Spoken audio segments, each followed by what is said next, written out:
आप सबने वाली कहावत तो सुनी होगी ना, ये इश्क नहीं आसान, बस इतना समझ लीजिए एक आग का दरिया है और डूब के जाना है। शायद इन्हीं दोनों प्रेमियों के लिए ये कहावत लिखी गई थी। तो पंजाब का एक ऐसा केस जिसने हीर रांझा, लैला मजनू, रोमियो और जूलियट सबको भी सरपास कर दिया था। हम सब तो प्यार के लिए मरने मारने की कस्में खाते रहते हैं और आज के टाइम पे कुछ नई बात नहीं है, पर इसमें इतना ज्यादा प्रेम था उन दोनों के बीच में कि एक ने तो हंसते हंसते अपने प्रेमी के लिए अपनी जान दे दी और दूसरा आज भी कोर्ट के चक्कर काट रहा है ताकि उसके प्रेमी को इंसाफ मिल सके और जिन लोगों ने भी उनके साथ ऐसा किया उनको सजा मिल सके। पर ये हमारी बुरी किस्मत कह सकते हो या फिर इंडिया के अंदर की जुडिशरी सिस्टम को कह सकते हो कि करप्शन की और लालच की वजह से आज भी वो कातिल खुले और आजाद घूम रहे हैं और 2024 में भी वो प्रेमी अपने जस्टिस के लिए कोर्ट में गुहार लगा रहा है। और इस ट्रू केस में हम बात करने वाले हैं जस्ती और मिट्ठू की लव स्टोरी की, जो शायद आपने या फिर आपके पेरेंट्स ने कभी ना कभी सुनी होगी या फिर पढ़ी होगी। 25-26 साल बाद भी जिसके लिए आज भी कोर्ट में केस चल रहा है। साल था 1994, महीना था नवंबर का। हल्की हल्की ठंडक बढ़ चुकी थी और पंजाब के अंदर लुधियाना शहर में जगरांव नाम का एक छोटा सा कस्बा था, जिसमें कमल चौक नाम की एक टेम्पू स्टैंड के पास एक लड़का अपने 3 दोस्तों के साथ टेम्पू का वेट कर रहा होता है। और तभी जब वो वेट करते हुए वहां पे आपस में बात हंसी ठोड़ी कर रहे होते हैं, वहां से उनको 3 महिलाएं आती हुई दिखती हैं, जिसमें से एक थोड़ी सी यंग थी और काफी सुंदर थी, जिसकी उम्र लगभग 18-19 साल होगी, और साथ में उसके 2 और औरतें थी जिनकी उम्र लगभग 45 से 50 साल के बीच होगी। और वो लड़की जब देखती है इसकी तरफ, इस लड़के की तरफ, तो आपस में स्माइल पास होती है और वो कहीं ना कहीं ऑस्ट्रक हो जाता है। उसको समझ नहीं आता कि इतनी सुंदर लड़की इस गांव में आखिरकार क्या कर रही है, और उसको देखने से लग रहा था कि वो इस गांव की तो शायद नहीं बल्कि इस देश की भी नहीं है। फिलहाल थोड़ी देर वो लोग आपस सड़क के इस पार और सड़क के उस पार वेट करते हैं और तभी वहां पे जुगाड़ आ जाता है। जुगाड़ in the sense old time पे वो जो टेम्पो होता है जिसमें जनरेटर लगा के चलाया जाता था, जिसमें अंदर कुछ लोग बैठते थे और बाहर भी लोग खड़े रहते थे। तो हुआ ऐसा कि वो और उसके दोस्तों को तो बाहर खड़ा कर दिया गया टेम्पू के, और वो लड़की और उसके साथ में जो 2 लोग थे, 2 महिलाएं थी, उनको टेम्पू वाले ने अंदर बैठा लिया।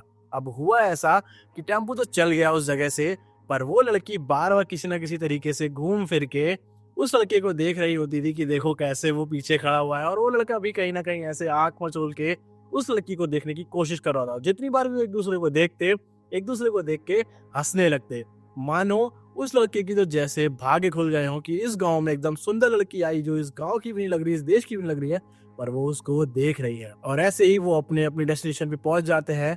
वो लड़का उतर जाता है और वो अपने गांव की तरफ उल्टी साइड जाता है, और वो लड़की अपने साथ आई हुई 2 औरतों के साथ ऑपोजिट डायरेक्शन में जाती है। पर थोड़ी दूर चलते ही चलते जैसे ही वो लड़का मुड़ के देखता है, वो लड़की भी उसको मुड़ के देखती है और दोनों के बीच में एकदम प्यारी सी स्माइल पास होती है, और मानो वो लड़का लव एट फर्स्ट साइट में पड़ जाता है। और वहां से वो कहानी इतनी ज्यादा टर्न ले लेती है कि आप सोच भी नहीं सकते हैं कि एक माँ, एक मामा, एक चाचा ऐसा कर सकते हैं अपने खुद की औलाद के साथ। तो कहानी में आगे बढ़ते हैं।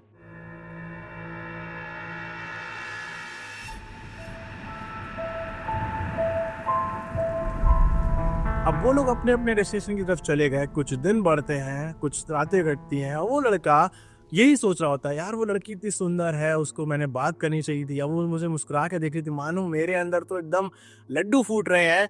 और तभी वो देखता है कि वो काला गांव, जिस गांव में वो उतरे थे और वहां से वो लड़का अपने घर आया था, उसका घर का नाम, उसके गांव का नाम था काला गांव।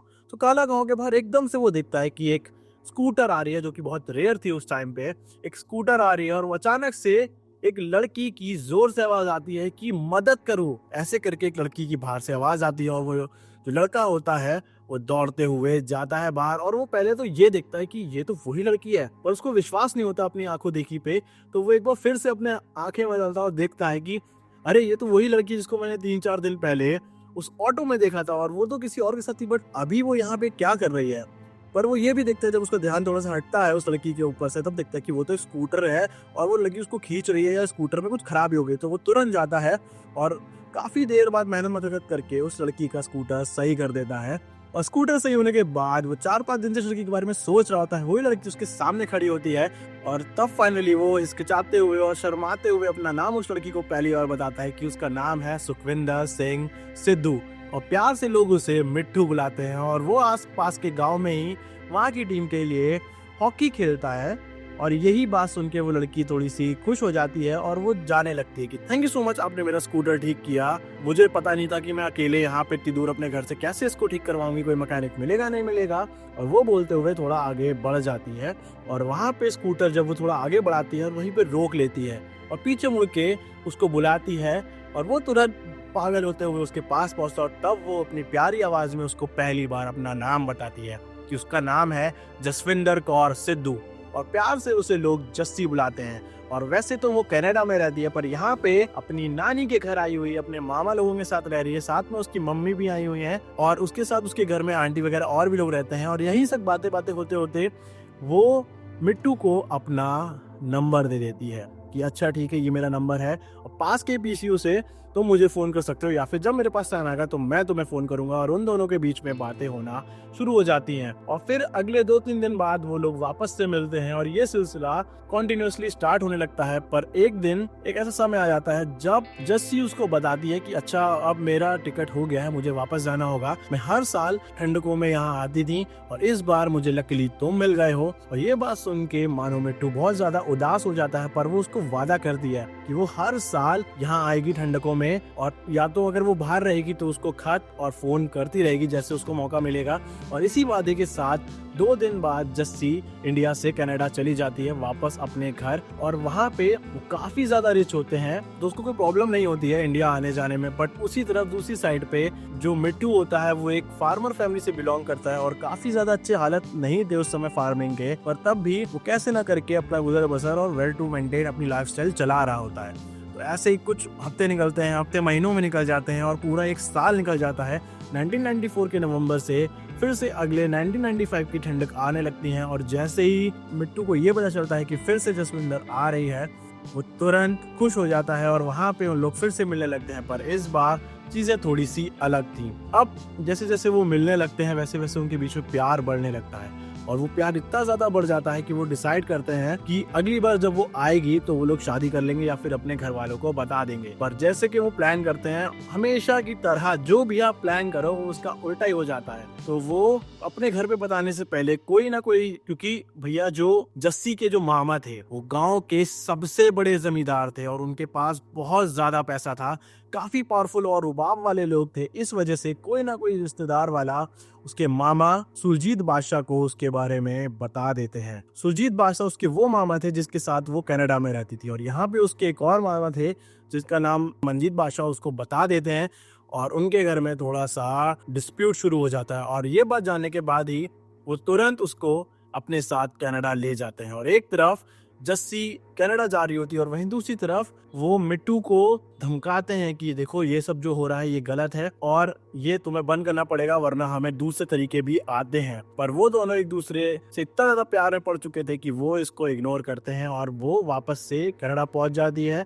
इधर ये यहाँ पे कोशिश करता है कि कैसे कोई अच्छी जॉब ढूंढ लूं, कुछ अच्छा बन जाऊं ताकि उनकी फैमिली के सामने बोलूं जाके कि मैं आपकी बेटी से मतलब आपकी पोती से शादी करना चाहता हूँ। पर ऐसा कुछ भी नहीं हो पाता। एक और साल निकल जाता है पर अगली बार ठंडकों में जब जैसी वापस आती है तो इस बार ये लोग प्लान बना लेते हैं कि हमें यहाँ पे शादी करनी है, अगर वो लोग नहीं मानेंगे तो हम भाग के शादी कर लेंगे। और इस बार की छुट्टियों में उसको और मिट्टू को ज्यादा मिलने का मौका नहीं मिलता क्योंकि उसके घर वालों को पता था कि यहाँ पे क्या चल रहा है। पर फाइनली एक और ठंडक निकल जाती है और ऐसे ही 1 महीने से ऐसे 4 साल पास हो जाते हैं। पीसीओ पे बात करना, लेटर लिखना, यही सब चल रहा होता है। पर फाइनली 4 साल बाद वो लोग जब डिसाइड करते हैं 1999 में 15 मार्च को जब वो घर आती है तो ये लोग जाके मंदिर में या चुपके से शादी कर लेते हैं और सोचते हैं कि एक बार शादी हो जाएगी फिर घर वालों को बताएंगे तो वो मान ही जाएंगे। पर उनको बिल्कुल नहीं पता था कि जो मामा उनके इतने ज्यादा पावरफुल इस देश के अंदर हैं वहीं उसके दूसरे मामा सुरजीत बादशाह कनाडा में बिलियनर्स में से एक थे, मतलब बहुत ज्यादा अमीर थे। वहां पे भी उनकी बहुत ज्यादा जमीनें थी जिसपे कनाडियन सरकार जो थी अपने प्रोजेक्ट्स बनाती थी। इस वजह से उनका काफी ज्यादा रुबाब और पहुंच बाहर भी थी। और एक तरफ वो 12th पास ड्रॉप आउट जो है एक किसान का बेटा, उसकी तुलना कैसे कर सकते हैं। पर वहीं उसी समय जब ये लोग शादी कर लेते हैं उसके बाद उनके कोई फैमिली फ्रेंड आते हैं जो पास के गांव में जमींदार होते हैं, वो ये देखने आते हैं कि अब जस्सी की शादी उनसे करा दी जाए। पर किसी न किसी वजह से वो शादी अपने आप टूट जाती है, ये किसी को भी नहीं पता कि वो शादी क्यों टूटती है। और उसी के कुछ टाइम बाद जो जस्सी की माँ होती है मलकीत सिंह सिद्धू, उनको कहीं ना कहीं से पता चल जाता है कि जस्सी ने और मिट्टू नाम के लड़के ने ऐसा मिलके आपस में शादी कर ली है, तो वो लोग वापस जाने के लिए शुरू हो जाते हैं। पर जस्सी जो है वो क्या करती है, अपना पासपोर्ट जो है वो फाड़ देती है ताकि वो जा ना पाए, और बोलती है कि आप लोग चले जाओ, मेरा पासपोर्ट शायद खो गया है तो मैं तो अभी नहीं आ पाऊंगी, तो थोड़ा टाइम उसको और मिल जाता है यहाँ पे। तो उसकी बाकी फैमिली तो प्लान की तरह चली गई जैसे उनका टिकट हुआ था, पर क्योंकि इतने पावरफुल हैं कि वो 15 दिन के अंदर वापस उसका नया पासपोर्ट बनवा देते हैं, और 15 दिन बाद ना चाहते हुए भी जस्सी को वापस जाना पड़ता है। और वहां पे उसके मामा और जब उसकी मम्मी को ये पता चलता है तो वो कहते हैं कि बेटा जो तुमने ये किया वो बहुत ज्यादा गलत था, पर कोई बात नहीं, अब तुम यहाँ आ गई हो, कोई ऐसी दिक्कत नहीं है। और वहीं पे दूसरी तरफ उसके जो गाँव में जो मामा थे वो जाते हैं मिट्टू के पास और उसे कहते हैं कि देखो तुम जस्सी से दूर रहो, हम तुम्हें जहाँ तुम्हें जमीन चाहिए हम तुम्हें जमीन दे सकते हैं, 10-12 एकड़ जमीन दे देंगे, पैसे दे देंगे। पर वो मना कर देता है कि नहीं, मैं उससे प्यार करता हूँ, मुझे आपकी जमीन और घर बार का लालच नहीं चाहिए। वहीं दूसरी तरफ उसकी मम्मी और मामा कनाडा में उसको प्रॉपर्टीज, नए नए घर, कार्स वार्स और पैसों का लालच देते हैं, पर वो भी रिजेक्ट करती रहती है। और यहाँ तक कि मामला इतना ज्यादा बुरा हो जाता है कि उसके मामा और मम्मी उसको पीट देते हैं बहुत बुरी तरीके से, और बहुत बार उनकी लड़ाई होती है। पर वहां पे उसके जो फादर होते हैं जस्सी के, वो उसके बाद मान जाते हैं। वो अपनी बेटी को देखते हैं कि यार ये तो गलत हो रहा है, और वो कहीं ना कहीं उसकी एक आंटी जो है जिसको वो सब कुछ बता दी थी, फाइनली उनको भी बता देती है कि देखिए मेरे साथ ऐसा ऐसा है, हमने 15 मार्च को शादी कर ली है आपस में, और अब मुझे उसी के साथ रहना है, यहाँ पे मुझे किसी और से शादी नहीं करनी, ना मुझे यहाँ रहना है, ना मुझे इनका पैसा या दौलत चाहिए। और वहां पे जब उनकी माता पिता को ये पता चलता है कि ये शादी कराई है, तब वहां पे वो कहती हैं उसकी मम्मी की चलो बेटा अब गलती हो गई तो हो गई, जो हुआ भगवान जाने उसको, पर तुम यहाँ पे कुछ पेपर पे साइन कर दो तो हम जो है वो मिट्टू को यहाँ बुला लेंगे। पर वो कुछ पेपर्स पढ़ती है जिसमें उसको पता चलता है कि हाँ ये तो मिट्टू से रिलेटेड पेपर है, तो वो धीरे धीरे साइन करना शुरू कर देती है।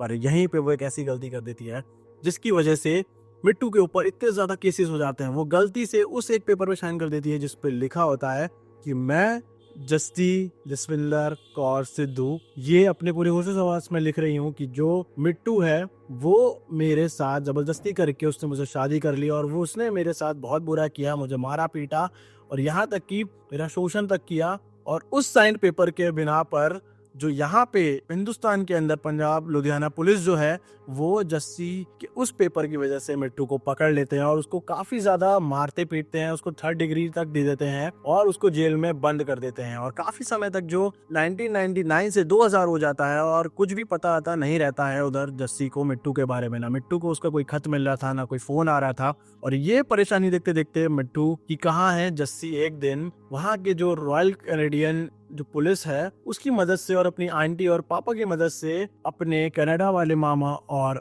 मम्मी के घर से भाग के इंडिया आ जाती है। पर यहाँ पे जब वो आती है तो फिर वो सीधा कोर्ट में जाती है और अपना बयान देती है कि जो ऐसा ऐसा हुआ ऐसा कुछ भी नहीं है, उसने कोई जोर जबरदस्ती नहीं करी और हमने शादी जो करी अपनी मर्जी से करी। और उसके मामा और जो मम्मी है वो उसको फोर्स कर रहे थे। और यहाँ पे जो मिट्टू है वो बरी हो जाता है काफी दिनों बाद। और वो लोग क्या करते हैं कि छुप जाते हैं सबसे, क्योंकि उनको पता था कि जो ऐसा कर सकता है वो और ज्यादा खराब भी कर सकता है। तो 2000 में जस्सी और मिट्टू हैं वो मिट्टू के रिश्तेदारों के यहाँ पास के एक गांव में एकदम अंडरकवर की तरह छुप जाते हैं ताकि किसी के बारे में किसी को भी ना पता चले। पर एक दिन क्योंकि उसके मामा इतने ज्यादा पहुंच वाले हैं तो वो कहीं ना कहीं से मिट्टू के किसी रिश्तेदार का नंबर निकाल लेते हैं। फिर वहां से एक फोन आता है जहाँ पे उसकी मम्मी बोलती है कि ए पुत्र क्या कितना सी, मतलब वो उसको पंजाबी में बोलती हैं जो मैं आपको हिंदी में बता रहा हूँ कि मेरे बेटे तुमने ये क्या कर दिया, तुमने हमारे पूरे परिवार का नाम खराब कर दिया है, ये इतनी बड़ी गलती इतनी बड़ी भूल, तुम्हारे परवरिश में क्या कमी रह गई थी। और चलो कोई बात नहीं, अब तुमने जो हुआ सो हुआ, भूल जाओ, हम भी भूल जाते हैं और तुम वापस आ जाओ, हम मान लेंगे कि कुछ हुआ ही नहीं। पर ये बात सुन के जो जस्सी है वो मानती नहीं है और नहीं जाती है। पर तभी एक और फोन आता है कुछ दिनों बाद और वो कहते हैं चलो अच्छा बेटा ठीक है, मैं और तुम्हारे मामा हम इंडिया आ रहे हैं और पहले हम तुम्हारी अच्छे से शादी करवाएंगे ताकि हमारे जो रिश्तेदार हैं और जो हमारे समाज में नाम है वो भी ना खराब हो, और उसके बाद तुम लोग आपस में अच्छे से रह लेना। और ये बात सुन के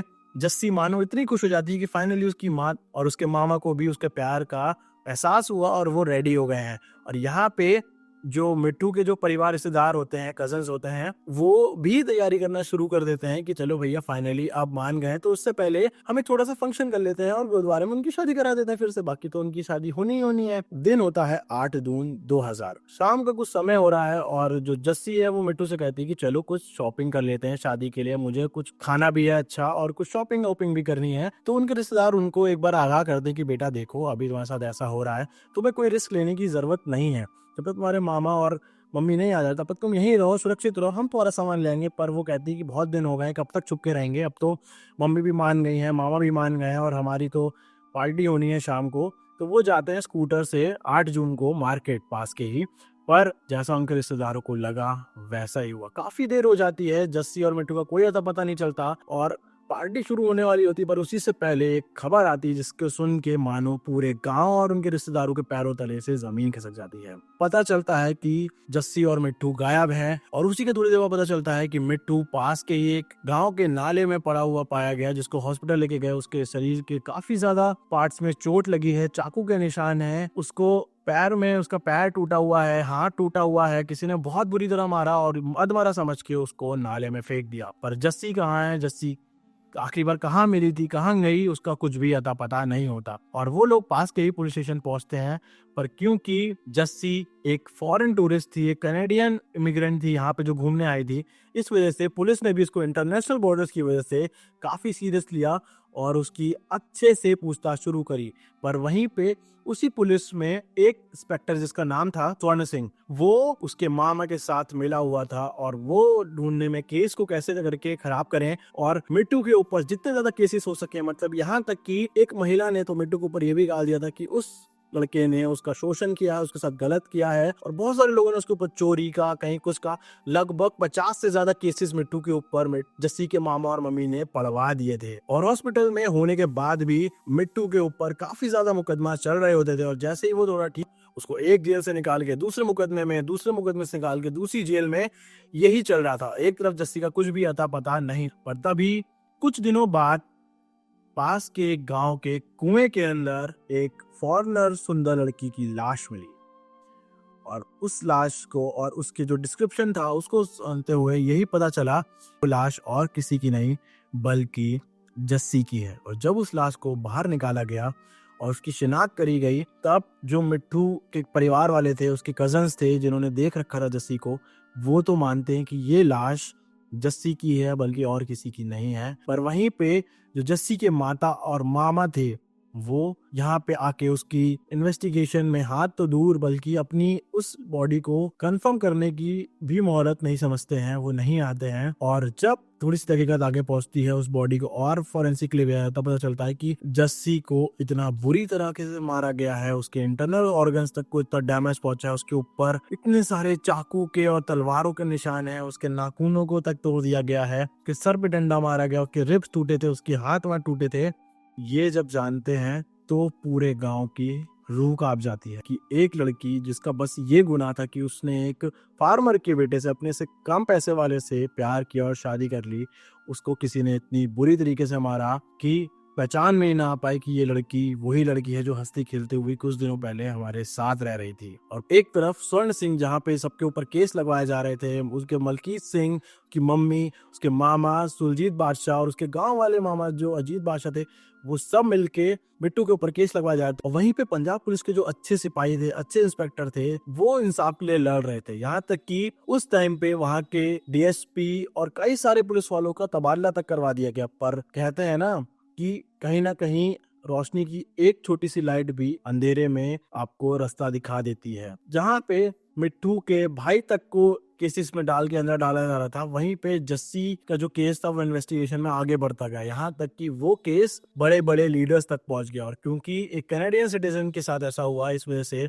सरकारें भी बहुत ज्यादा दबाव बना रही थी। और अब मैं आपको इस रिपोर्ट के हिसाब से बताता हूँ कि जो जस्सी की मदर थी उन्होंने बोला था मिट्टू को मारने के लिए, और साथ में उसके मामा ने वो मेन जो सुपारी किलर होता है जिसका नाम था अनिल वर्मा, उसको कॉन्ट्रैक्ट दिया था 3 लाख रुपए का कि वो मिट्टू को पकड़े और उसको जान से मार डाले, क्योंकि वो ऐसे समझने वाला नहीं था। और इसमें उसके मामा सुजीत बादशाह भी मिले हुए थे। अब जब उस अनिल वर्मा से पूछा जाता है तो वो बताते हैं कि हाँ हमें 3 लाख मिले थे, हमने उसको मारा और हमें लगा कि वो मर गया इसलिए हमने उसको नाले में फेंक दिया। और हमें ये कहा गया था कि जस्सी को वहां से उठा के एक उनके पास में ही गोडाउन था वहां पे ले जाना है और वहां पे उसकी मम्मी उससे बात करेंगी और उसको जो भी होगा आगे की चीजें उसकी मम्मी बताएंगे, उसके मामा बताएंगे। तो वो पूछते हैं कि तुमने मारा क्यों। तब बताते हैं कि 11 पीपल ने 21 अक्टूबर 2005 में जब वो पकड़े गए उसमें से सांगरा कोर्ट में, तब वो बताते हैं कि हमने तो जस्सी को से पास रखा, उसकी मम्मी का फोन आया, उसकी मम्मी से बात करती है कि बेटा चलो हमने जो तुमने गलती करी थी उसको सही कर दिया है, अब तुम चुपचाप यहाँ आ जाओ, हम मान लेंगे फिर से कि कुछ भी नहीं हुआ। पर जस्सी अपनी मम्मी से कहती है कि मैं तुमको पकड़वा दूंगी, अपने मामा को पकड़वा दूंगी, मैं पुलिस में जाके सब बता दूंगी तुमने कैसे उसको मारा, और ये जितने भी अनिल वर्मा उसके साथ के 12 लोग थे मैं इन सबका नाम पुलिस में बता दूंगी और स्वर्ण सिंह तक का नाम भी पुलिस में बता दूंगी। फिर उसकी माँ का फोन कट जाता है, उसकी माँ फिर से अनिल वर्मा को फोन मिलाती है और कहती है तुम बात करो मुझसे, मैं बताती हूँ कि तुम्हें अब क्या करना है। वो बोलते हैं, उसकी माँ, खुद की माँ बोलती है कि जाओ इसको मारो पीटो जो करना हो करो, बस इसको किसी तरह यहाँ लेके आओ, उसको समझाओ। पर वो लोग उसको मारते हैं, पीटते हैं, यहाँ तक कि चाकू और तलवारों से उसको मारते हैं, पर वो मिट्टू को भूलने का नाम नहीं लेती। जस्सी इतने दर्द के बाद भी, इतनी पिटाई के बाद भी, उसके शरीर से खून बह रहा है, हड्डियां टूट रही हैं, तब भी वो अपने प्यार के लिए लड़ती है और फाइनली उसकी मम्मी बोलती हैं कि अगर ये तुम्हारी बात नहीं मान रही है तो इसको भी ठिकाने लगा दो। और जब अनिल वर्मा बोलता है कि आपने 3 लाख से बेच के दिए थे, तो पीछे से उसके मामा सुजीत बादशाह भी बोलते हैं कि ठीक है मैं तुम्हें 3 लाख और दे रहा हूँ और इसको भी तुम ठिकाने लगा दो। और तब ये बात सुनने के बाद उसके मामा और उसकी खुद की मम्मी, सगी माँ, जब ये बोलती हैं कि तुम हमारी बेटी को भी ठिकाने लगा दो, वो लोग तलवार, चाकू, डंडे, पता नहीं किस किस से उसको मारते हैं, इतना बुरी तरह मारते हैं कि उसको मारने में भी 3-4 घंटे लग जाते हैं। और जब वो मर जाती है तो उसको पास के ही उस गांव के कुएं में फेंक देते हैं। आप सोच सकते हो, मतलब इतना ज्यादा पैसे का रुबाब कि अपने खुद की ही संतान को एक माँ और उसके ही सगे मामा ने मरवा दिया 3 लाख रुपए के लिए। पर ये केस यहाँ खत्म नहीं होता। ईमानदार पुलिस की वजह से वो लोग पकड़े जाते हैं, पर यहाँ पे अब आप पैसे का वो देखो, 21 अक्टूबर 2005 को जो 11 लोग पकड़े जाते हैं वो सब कैसे ना कैसे करते हुए बरी हो जाते हैं।